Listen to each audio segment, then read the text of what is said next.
Assalamualaikum warahmatullahi wabarakatuh. Baiklah, kami dari kelompok 10 akan memaparkan hasil diskusi kami yang berjudul pendekatan model DAP, yaitu yang pertama, konsep DAP.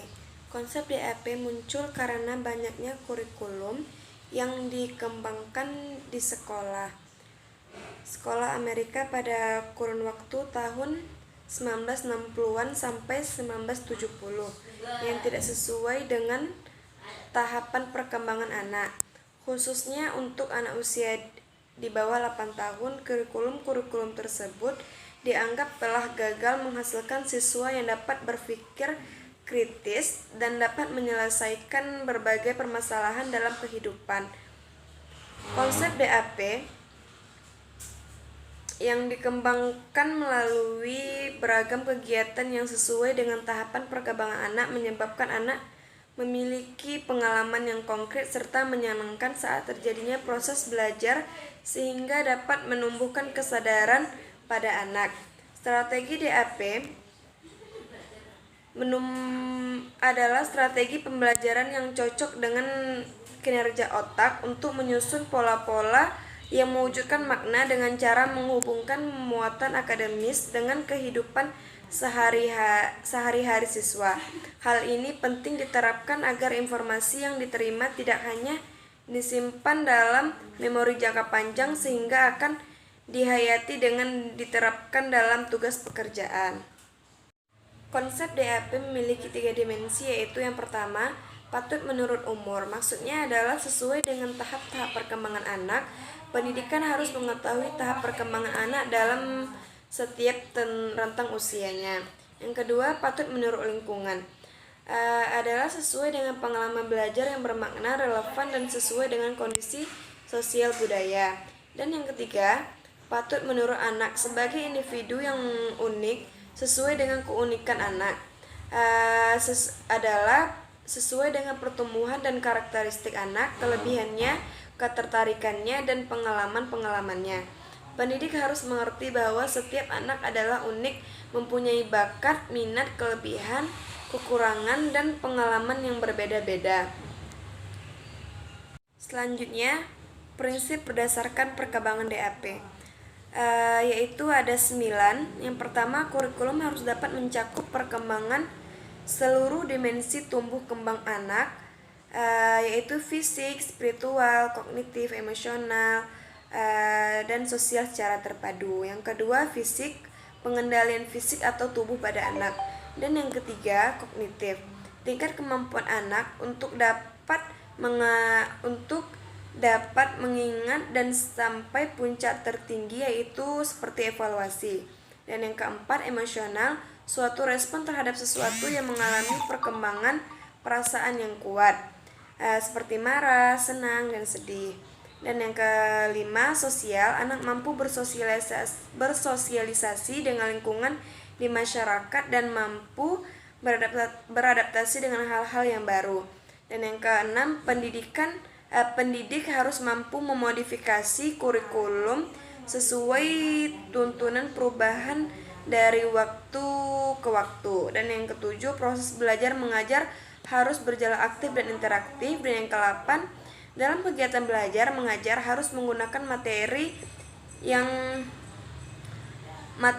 konkret, nyata, serta relevan dengan kehidupan anak. Dan yang ke-9, pendidik harus siap melayani ketertarikan anak terhadap hal-hal yang pendidik harus mengetahui kapan saat anak diberi kegiatan atau permainan yang menantang. Selanjutnya, prinsip teoritis perkembangan anak yang mendasari konsep DAP. Yang pertama, teori Pease.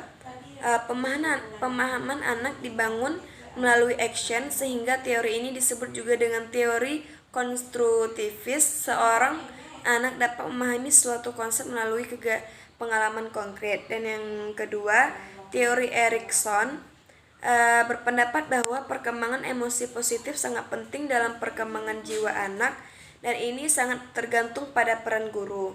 Dan yang ketiga, teori Vygotsky berpendapat bahwa perkembangan intelektual anak mencakup bagaimana mengaitkan bahasa dengan pikiran. Dan yang keempat, teori Kohlberg dan Thomas menyusun tahapan perkembangan anak dengan memodifikasi teori Piaget. Baiklah, selanjutnya yang kelima, sedangkan Thomas Lickona mengembangkan lebih lanjut teori ini sampai bagaimana metode pendidikan karakter dapat dijalankan secara konkret bagi guru. Yang keenam, teori Bronfenbrenner atau teori ekologi dan konseptual. Bronfenbrenner mengembangkan teori perkembangan anak yang dipengaruhi oleh berbagai faktor yang melingkupi kehidupan manusia. Selanjutnya yang C, DAP sebagai bentuk pengembangan kurikulum PAUD. Pada perencanaan kurikulum sesuai DAP perlu diperhatikan beberapa hal berikut. Yang pertama, A. Kurikulum DAP harus mencakup semua aspek perkembangan anak, baik ia fisik, emosi, sosial, spiritual, dan kognitif, atau melalui pendekatan yang terpadu. Yang B. Perencanaan kurikulum yang tepat harus didasarkan pada pengamatan pendidik dan catatan yang lengkap tentang minat dan tingkat perkembangan setiap anak. Yang C. Perencanaan kurikulum harus diarahkan pada pembelajaran sebagai proses yang interaktif. Yang D. Kegiatan dan materi pengembangan sebaiknya konkret, nyata, dan relevan dengan kehidupan anak. Yang E. Program pengembangan anak usia dini perlu menyediakan layanan dengan cakupan yang lebih luas dari berbagai tingkat minat dan kemampuan anak pada usia kronologis tertentu. F.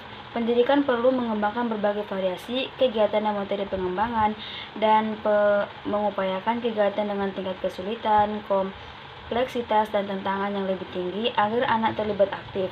Yang G. Pendidikan harus memberikan kesempatan pada anak untuk memilih sendiri ragam kegiatan, materi peralatan, dan waktu yang cukup untuk melakukan eksplorasi.